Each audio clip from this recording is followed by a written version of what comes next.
అయ్యా ఏమన్నా ధర్మం చేయండి అయ్యా. చిల్లర లేదయ్యా. అయ్యా పేదన్నయ్యా, మీరు కాకపోతే ఎవరు చేస్తారు?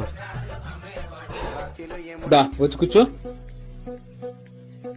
నెలకి ఎంత సంపాదిస్తావు? 30,000 అయ్యా. అంతేనా? మంచి సీజన్ లో అయితే ఒక 50 సంపాదిస్తాయా. నా జీతం ఎంతో తెలుసా? నెలకి 20,000. దాంట్లో ఇంటి రెంట్ 8,000 పోద్ది. ఇంకాడికి ఎంత ఉన్నట్టు?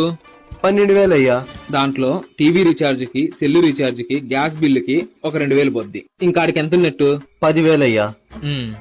దాంట్లో తినడానికి, కరెంటు బిల్లుకి, ఇంటి ఖర్చులకి ఇవన్నీ ఒక 4,000 పోతాయి. 6,000 అయ్యా. ఒక 4,000 మైన ఈఎంఐలు కడతానా. ఇంకాడికి ఎంత ఉన్నట్టు? 2,000 అయ్యా. నేను ప్రతిరోజు బండ్లో ఆఫీస్కి పోవడానికి పెట్రోల్ ఖర్చు ఒక 2,000. ఇంక నా దగ్గర ఎంత మిగులుతుంది? ఇంకేముంటది బొక్క. ఇప్పుడు చెప్పు, నువ్వు పేదోడివా నేను పేదోడ్నా? మీరే అయ్యా. మరి ఎంతో కొంత ఇస్తే నేను పోయి టిఫిన్ చేసొస్తా. దేవుణ్ణి నిన్ను చల్లగా చూడాలయ్యా.